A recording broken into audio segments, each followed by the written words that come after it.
Hey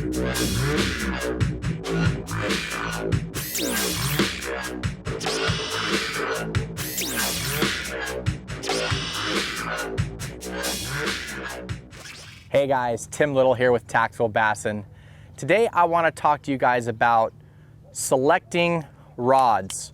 Now, unless you're a tournament pro or a guy that has a specific rod sponsorship, you have probably an assortment of different brands of rods, different makes, different models, and we get a lot of questions on what do these numbers mean, or what does this mean? So today's video, it's probably a video that we should have done a long time ago. Like I said, we get a lot of requests and a lot of questions on this, but I'm gonna talk to you guys about the different numbers and explain to you what the length, the power, and action is when deciding on a rod. Now, typically, there are three main descriptors when picking out a rod. You know, after you get done watching this video, you're gonna be able to go from brand to brand to brand and compare models and rod types, even though the numbers are different, and you'll have an overall better understanding and be able to purchase different brands of rods. You know, that really comes into play when Tackle Warehouse has a sale on this brand or that brand, and it's not a brand you're familiar with, but it's a rod that you might like. Now you'll be able to compare and see which model you would like in that rod. So like I said, the three main descriptors are gonna be your length, your power, and your action. The two most common ways that rod companies describe their length and power is gonna be that, length and power, or inches and power. Now, what I mean by that, you hear Matt and I talk about a lot of Dobyns rods or Shimano rods. When we say a Dobyns 734, what that means is that's a 7'3", 4-power rod. I believe Shimano's like that, Powell, Daiwa. You'll see when you get on Tackle Warehouse, and we'll put all the rods we're talking about down in the video description, just like all of our videos. All the links will be down below. You'll see when you get on Tackle Warehouse, they will actually say, you know, it's a 7-foot medium heavy or a 7'2" medium heavy. But when you look at brands like Loomis, for instance, you know, this rod right here is an 853C. So this is an 8'5" rod. What that means, that's an 85-inch rod, 3-power. So it's a 7'1" medium power rod. And I'm gonna get into powers in just a minute, but now you guys know those are the two most common ways that rod companies describe their length, either by inches or by feet. So 7'3", 4-power is gonna be 7'3", 853 is gonna be a 85-inch 3-power. Now let's talk about powers. So typically in bass rods, you have, I mean, the scale goes from 0 all the way up to 8, but typically you're gonna talk about 1 through 7. So I'll start off at 0 just because I talked about it, but 0 is gonna be your extra light rods. So the power of a rod is talking about the strength, the how flimsy and how stiff the rod action or the rod power is. So a 0 is it's gonna be really flimsy. It's gonna be ultra light finesse stuff like your micro hair jigs, maybe float and fly, those sort of things. A 1 power is gonna be your light stuff, your real finesse stuff like light drop shot rigs, those sort of things. 2 power is gonna be, you know, you've heard Matt and I talk about the 742 Dobyns rod quite a bit. That's a 7'4", 2-power. So everything we throw on that's gonna be our tube. I throw my tubes on it, darter heads up to like 1/4 ounce. It's gonna be your shaky head rod, your light shaky head. Now 3 power is gonna be, now you get into your medium power. You can throw your heavier darter heads, heavier shaky heads, your light Texas rigs, those sort of things. 4 power is a medium heavy. Now, if you are buying one rod, a 4-power rod is gonna be the most universal rod you can buy. You know, you can throw everything in the tackle box on it except for your ultra light finesse stuff and your ultra heavy swim bait and topwater stuff, but everything else in between, you can throw a frog on it, you can throw a jig on it, you can throw a flutter spoon on it, You could throw a weightless Senko on it. I mean, you can, it's a universal rod. So 4 power, a medium heavy rod is the most universal rod you can get. Getting into your 5 powers, now you're starting to talk about your heavy jigs, your heavy Texas rigs, heavy Carolina rigs, light flipping.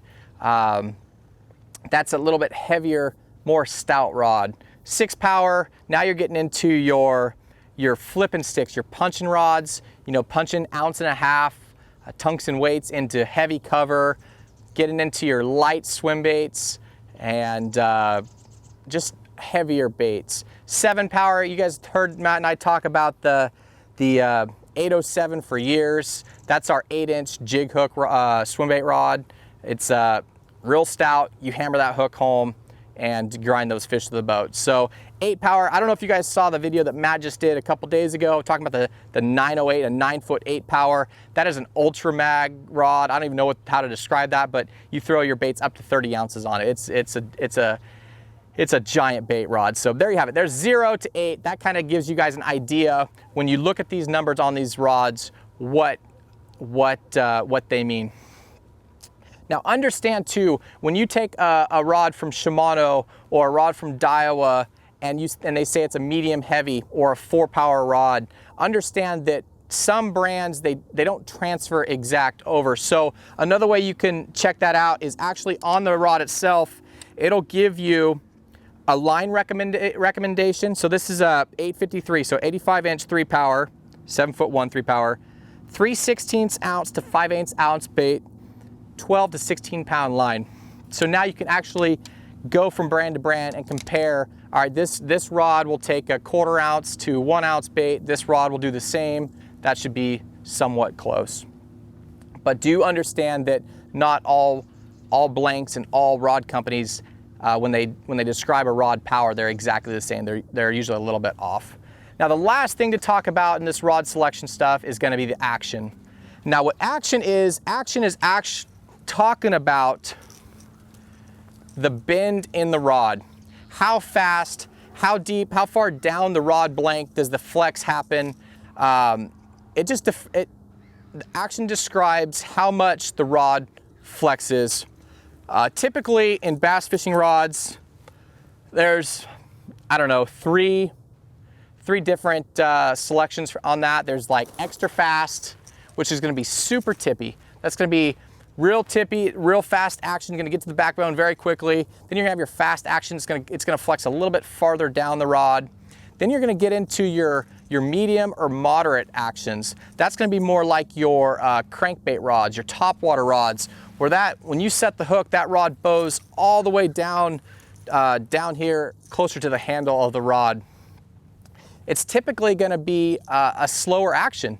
So when you're throwing a crankbait and that rod's loading and you get bit and that rod flexes all the way down almost to the handle, what that allows it to do, it's a slow action. So when that fish shakes its head or comes up and jumps, that rod is going to load slowly and unload slowly. So when that fish comes up and tail walks, that rod tip is going to stay loaded and keep the pressure on those hooks, and it's not going to tear the hooks out of the fish's mouth, and it's going to not allow there to be slack in the line for those hooks to come out and for that fish to throw that bait. So typically your moderate or your medium actions you're going to want for your topwater rods, your cranking rods, or your any of your reaction baits that you're throwing with treble hooks. You'll want a slower action. If you went with a fast action or an extra fast action, that tip is gonna unload and load super quickly. So when that fish comes up and jumps, it's gonna straighten out and it's gonna slacken the line. The fish are gonna be able to throw that bait a lot easier. So I actually grabbed, I don't know, 5 or 6 different brands of rods. You know, Matt and I, we throw a bunch of different stuff. So I'm actually gonna go through some of these rods and just show you what I mean by these numbers and these examples. So I already talked about, this is the Loomis, this is a cranking rod. This is a CBR 845, medium heavy, moderate fast action. So right off the bat, 845, so 84-inch 5 power. So that's gonna be a 7-foot 5 power rod. Medium heavy action, or medium heavy power. Like I said, 4 power is typically medium heavy. Typically a 5 power is heavy, but right here they got listed as medium heavy. And this is a moderate fax action, so it's gonna flex farther down the blank. It's great for lipless cranks, square bills, those sort of things. All right, I also grabbed a Shimano Zodius rod. This says 176 MH. So what that means, what I've learned with the Shimano rods, the first number 1, that doesn't mean one piece. At first I thought it was a one piece, but when I got a spinning rod, this is actually an X Pride, but it has 2. So bait casting rods are 1, spinning rods are 2. Now we're back into the normal numbers. So this is a 176 medium heavy. So 7'6" medium heavy rod, and this is actually a glass rod. So it's got a lot of flex in it. It's made to flex this super far down the blank. This is a great deep crank rod. I just mentioned the X Pride. This is a 270 or 270M. So again, the 2 means spinning rod, 7'0" medium power. So it's gonna be like a 3 power rod. So this is comparable to like a Dobyns 703 spinning rod. What else? All right, Dobyns, here we go. This is a 743. So this is 7'4", 3 power. So again, this is gonna be your medium power. This is actually a fast action. Like I said before, typically your finesse rods are gonna have a fast action. Gets you, it's super tippy, sensitive, and you get to the hook set very, very quickly. So drop shot rods, any of your finesse rods, you're gonna want a fast action. Here's a Daiwa. This is the Daiwa Tatula. This is the XT 741. This is a 7'4", and it is extra heavy. So this is gonna be like a 5 power. This is maybe a 6 power. This is your frog rod. This is your heavy flipping. You could probably throw some 1-ounce jigs on this, but this is actually a rod that I got for throwing frogs. I like the Dobyns 736, 7'3", 6 power. This is a 7'4", 5 to 6 power. So as you can see, now that you've learned the numbers, when you go between these different brands, you'll now know how they compare. We'll do one more. Let's do the, this is my all-time favorite Senko rod. You guys probably heard me talk about this in my rod lineup, my rod arsenal video.